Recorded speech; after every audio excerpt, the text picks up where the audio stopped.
بسم اللہ الرحمن الرحیم۔ السلام علیکم۔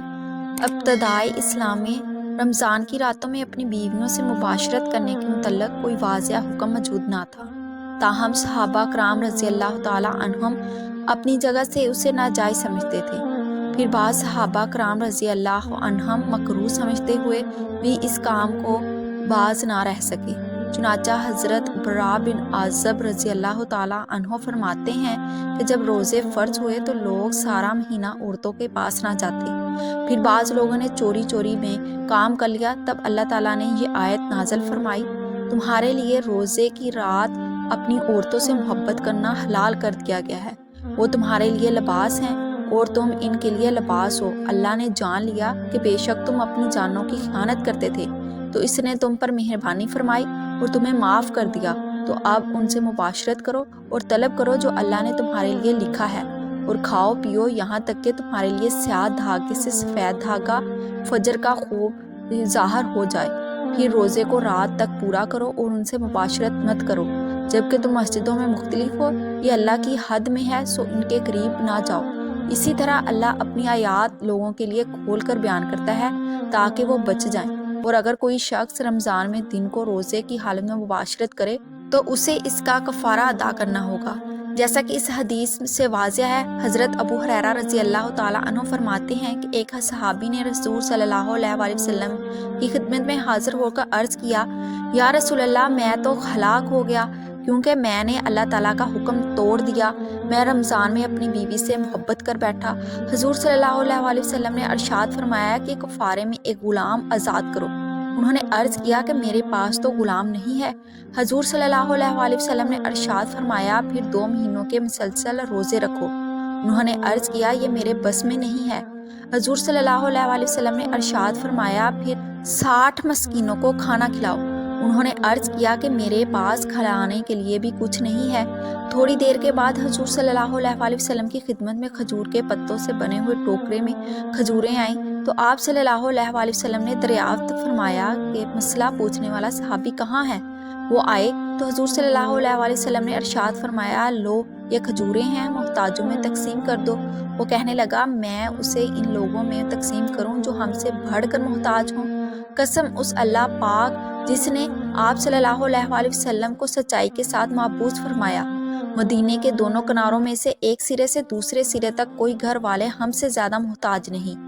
یہ سن کر آپ صلی اللہ علیہ وآلہ وسلم اتنا ہنسے کہ آپ کے دندان مبارک ظاہر ہونے لگے، اور فرمایا، جب تم اتنے ہی ضرورت مند ہو تو جاؤ اپنی بیوی بچوں کو ہی کھلا دو۔ اس حدیث سے یہ معلوم ہوا کہ کفارہ دینے والا اگر محتاج و تنگ دست ہو تو اس کی صدقہ خیرات سے مدد کی جا سکتی ہے۔ حضرت براء بن عازب رضی اللہ تعالیٰ عنہ سے روایت ہے کہ نبی کریم صلی اللہ علیہ وآلہ وسلم کے اصحاب میں سے جب کوئی روزہ رکھتا اور افطار کرنے سے پہلے سو جاتا تو پھر اگلی شام تک کوئی نہ کھا سکتا تھا۔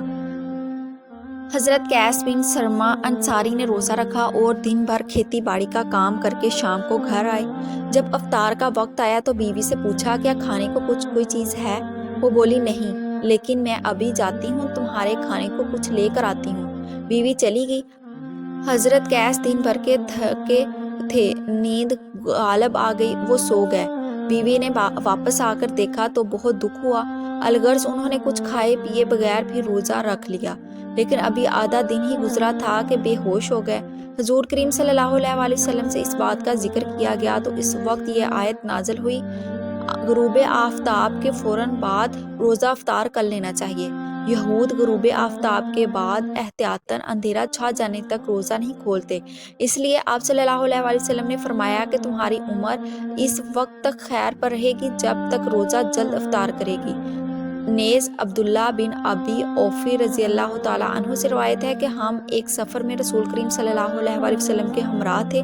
آپ صلی اللہ علیہ وآلہ وسلم نے حضرت بلال رضی اللہ تعالیٰ عنہ سے فرمایا کہ اتر اور میرے لیے ستو گھول۔ وہ کہنے لگے، یا رسول اللہ صلی اللہ علیہ وآلہ وسلم، ابھی تو سورج کی روشنی ہے۔ آپ صلی اللہ علیہ وآلہ وسلم نے فرمایا، اتر اور میرے لیے ستو گھول۔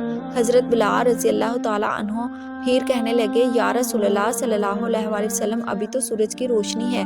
آپ صلی اللہ علیہ وآلہ وسلم نے پھر تیسری بار فرمایا، اتر اور میرے لیے ستو گھول۔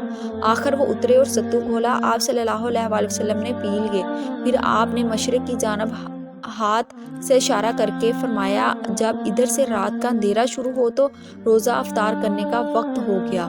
حضرت نافع رحمۃ اللہ علیہ فرماتے ہیں کہ حضرت ابن عمر رضی اللہ تعالیٰ عنہ ہم سے بعض اوقات روزے کی حالت میں ملاقات کرتے۔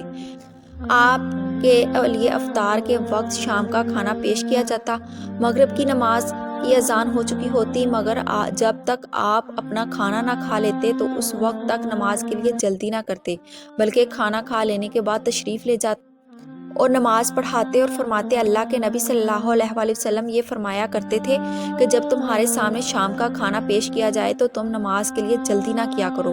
حضرت عائشہ صدیقہ رضی اللہ تعالیٰ عنہ سے روایت ہے کہ رسول اللہ صلی اللہ علیہ وآلہ وسلم روزہ کی حالت میں بوسہ وغیرہ لے لیا کرتے تھے، اور حضرت عمر رضی اللہ تعالیٰ عنہ سے روایت ہے کہ مجھ سے روزے کی حالت میں اس طرح کا عمل ہو گیا، میں نے رسول اللہ صلی اللہ علیہ وآلہ وسلم سے آ کر عرض کیا آج مجھ سے ایک بھاری کام ہو گیا، میں نے روزے کی حالت میں بوسہ لے لیا تو آپ صلی اللہ علیہ وآلہ وسلم نے ارشاد فرمایا اگر کوئی روزہ کی حالت میں منہ میں پانی لے کر کلی کر دے تو اس کے روزے میں کوئی فرق پڑے گا؟